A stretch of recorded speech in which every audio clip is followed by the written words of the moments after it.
আসসালামু আলাইকুম। আপডেট বাংলা সংবাদে আপনাকে স্বাগত। শুরুতেই শিরোনাম, পরে বিস্তারিত।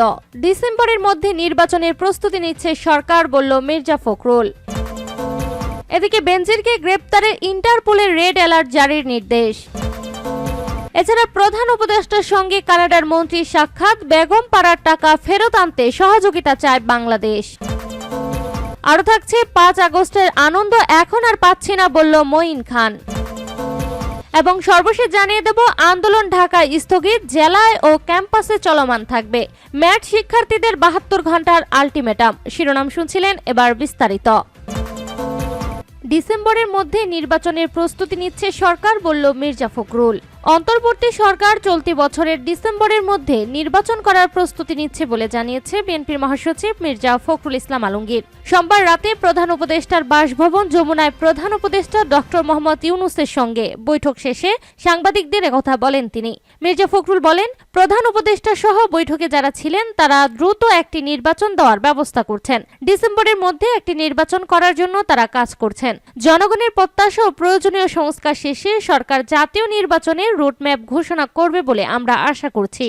বেনজিরকে গ্রেপ্তারে ইন্টারপোলের রেড অ্যালার্ট জারির নির্দেশ। পুলিশের সাবেক মহাপরিদর্শক আইজিপি বেনজির আহমেদকে গ্রেপ্তার করতে ইন্টারপোলের মাধ্যমে রেড অ্যালার্ট জারি করার আদেশ দিয়েছে আদালত। সোমবার দুদকের করা এক আবেদনের প্রেক্ষিতে এই আদেশ দেন ঢাকার মেট্রোপলিটন সিনিয়র স্পেশাল জজ জাকির হোসেন গালিব। এদিন মামলার তদন্ত কর্মকর্তা দুদক পরিচালক হাফিজুল ইসলাম এই আবেদন করেন।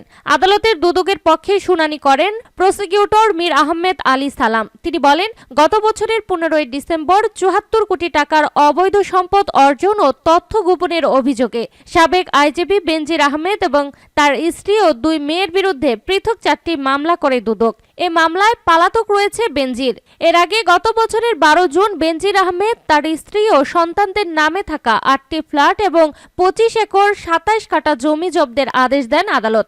এইসব ফ্ল্যাট ঢাকার বাড্ডা ও আদাবরে এবং জমি নারায়ণগঞ্জ, বান্দরবান ও উত্তরায় আছে। এরপর 2 দফায় বেনজির ও তার পরিবারের নামে থাকা গোপালগঞ্জ ও মাদারীপুরে 621 বিঘা জমি, 19টি কোম্পানির শেয়ার, গুলশানে 4টি ফ্ল্যাট ক্রয়ের আদেশ দিয়েছেন আদালত। এছাড়াও তাদের 30 লাখ টাকার সঞ্চয়পত্র, 33টি ব্যাংক হিসাব এবং 3টি বিও হিসাব অবরুদ্ধ করার আদেশ দেন বিচারক। প্রধান উপদেষ্টার সঙ্গে কানাডার মন্ত্রীর সাক্ষাৎ, বেগম পাড়ার টাকা ফেরত আনতে সহযোগিতা চায় বাংলাদেশ। বাংলাদেশ থেকে চুরি হওয়া টাকা ফেরত আনার জন্য আবারও কানাডার সহায়তা চেয়ে প্রধান উপদেষ্টা বলেন, বেগম পাড়া নামে একটি পুরো এলাকা আছে যেখানে দুর্নীতিবাজদের পরিবারের সদস্যরা বসবাস করে। আমরা দুর্নীতি থেকে মুক্তি পেয়ে কঠোর পরিশ্রম করছি, কারণ দুর্নীতি সর্বত্র। বাংলাদেশকে কানাডা সরকারের সহায়তার আশ্বাস দিয়ে কানাডার মন্ত্রী বলেন, আমরা দুর্নীতির টাকা চাই না, কানাডা জনগণের লুটপাটের টাকা চায় না।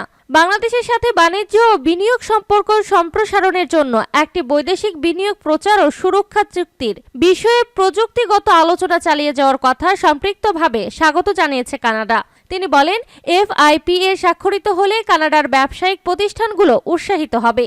তারা এটিকে একটি সংকেত হিসেবে দেখবে। কানাডার উৎপাদন কারখানা বাংলাদেশে স্থানান্তরিত করা এবং বাংলাদেশের যুব শক্তির সুযোগ নিয়ে দেশটিকে একটি উৎপাদন কেন্দ্রে পরিণত করার আহ্বান জানান প্রধান উপদেষ্টা। তিনি বাংলাদেশি শিক্ষার্থীদের জন্য ভিসা প্রক্রিয়া ত্বরান্বিত করার জন্য কানাডার মন্ত্রীকে অনুরোধ করেন। বৈঠকে বাংলাদেশের অন্তর্বর্তী সরকারের প্রতি তার সরকারের সমর্থন পূর্ণ ব্যক্ত করে কানাডার মন্ত্রী বলেন, আমি জানি বাংলাদেশের জনগণ তাদের আশা ও প্রত্যাশা পূরণের জন্য আপনার এবং আপনার দলের দিকে তাকিয়ে আছে। 5 আগস্টের আনন্দ এখন আর পাচ্ছি না, বলল মঈন খান। বিএনপির স্থায়ী কমিটির সদস্য ডক্টর আব্দুল মঈন খান বলেছেন, 5 আগস্ট যে মুক্তির আনন্দ উপভোগ করেছিলাম, এখন 6 মাস পরে এসে সে আনন্দ উপভোগ করতে পারছি না। জাতীয় নির্বাচন নিয়ে বর্তমান সরকার অযথা সময় ক্ষেপণ করলে সেটা যৌক্তিক হবে না বলেও মন্তব্য করেছেন তিনি। মঈন খান বলেন, বিএনপির পক্ষ থেকে শুরুতেই বলা হয়েছিল যৌক্তিক সময়ের মধ্যেই সরকারকে নির্বাচন দিতে হবে। তিনি বলেন, একজন রাষ্ট্রদূত জানতে চেয়েছিলেন নির্বাচনের জন্য কোন সময়টা যৌক্তিক। আমি বলেছিলাম এর উত্তর আমার কাছে নেই, তবে দেশের গ্রামের মানুষকে জিজ্ঞাসা করা হলে তারা বলতে পারবে কোন সময়টা যৌক্তিক নয়। বিএনপির স্থায়ী কমিটির এই সদস্য আরো বলেন, গণতন্ত্রের জন্য দেশের লাখ লাখ মানুষ জীবন দিয়েছে। সর্বশেষ 24-এর আন্দোলনে যে নতুন সূর্যোদয় হয়েছে, সেই সূর্যকে কোনোদিন আমরা অসম্মানিত হতে দিতে পারি না। তিনি বলেন, সরকারকে যথাযথ দায়িত্ব পালন করতে হবে, অনেক অপ্রিয় সিদ্ধান্ত নিতে হবে। আমরা সবাই চেয়েছিলাম, প্রতিহিংসার রাজনীতিতে বিশ্বাস করি না। আজকে কেন এই পরিস্থিতি তৈরি হলো এমন প্রশ্ন রাখেন তিনি। ধানমন্ডি ৩২ নম্বরে শেখ মুজিবুরের বাড়ি গুড়িয়ে দেওয়ার প্রতি ইঙ্গিত করে তিনি বলেন, ৫ ফেব্রুয়ারির ঘটনা সম্পর্কে আমার কাছে একজন রাষ্ট্রদূত জানতে চেয়েছেন। আমি বলেছি, এর বীজ বপন হয়েছিল বেগম খালেদা জিয়ার সেনানিবাসের বাড়ি ভেঙে দেওয়ার মধ্য দিয়ে। মঈন খান বলেন, এজন্যই আমরা বলেছি বিএনপি প্রতিহিংসার রাজনীতি বিশ্বাস করি না।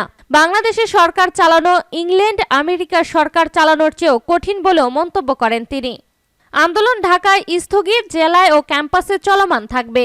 ম্যাট শিক্ষার্থীদের ৭২ ঘন্টার আলটিমেটাম। ৭২ ঘন্টার মধ্যে দাবি মেনে নেওয়ার আশ্বাসে আপাতত আন্দোলন স্থগিত করেছে মেডিকেল অ্যাসিস্ট্যান্ট ট্রেনিং স্কুলের ম্যাটস শিক্ষার্থীরা। বিষয়টি নিশ্চিত করেছে আন্দোলনের দুইজন অন্যতম সমন্বয়ক হাসিবুল ইসলাম শান্ত ও সাকিবুল ইসলাম আমার দেশকে নিশ্চিত করেছে। এ সময় তারা বলেন, সোমবার বিকাল ৩টার মধ্যে আমাদের দাবি না মানলে পরবর্তীতে কঠোর কর্মসূচির ঘোষণা দেওয়ার কথা থাকলেও স্বাস্থ্য মন্ত্রণালয় থেকে আমাদের সাথে যোগাযোগ করা হয়েছে। তারা বলেছেন, অনতিবিলম্বে উপসহকারী কমিউনিটি মেডিকেল অফিসার শূন্যপদে নিয়োগ প্রদান এবং অসঙ্গতিপূর্ণ কোর্স কারিকুলাম সংশোধন সহ আলোচনা করে দুই দাবি মেনে নেওয়ার আশ্বাস দেওয়া হয়েছে। ম্যাট সাধারণ শিক্ষার্থী পরিষদের সমন্বয়ক হাসিবুল ইসলাম শান্ত বলেন, আমরা পূর্ণ আশ্বাস পাচ্ছি না। যেহেতু তারা ৭২ ঘন্টার সময় চেয়ে নিয়েছে, সেক্ষেত্রে আমরা তাদের সুযোগ দিয়েছি। এই সময়ের মধ্যে যদি দাবি মেনে না নেওয়া হয়, তাহলে আমরা ঢাকা কর্মসূচি পালন করব। প্রশ্নের এক উত্তরে তিনি বলেন, আপাতত এই ৭২ ঘন্টা শুধু ঢাকা শহরে স্থগিত করা হয়েছে, তবে জেলায় জেলায় এবং ক্যাম্পাসে তা চলমান থাকবে।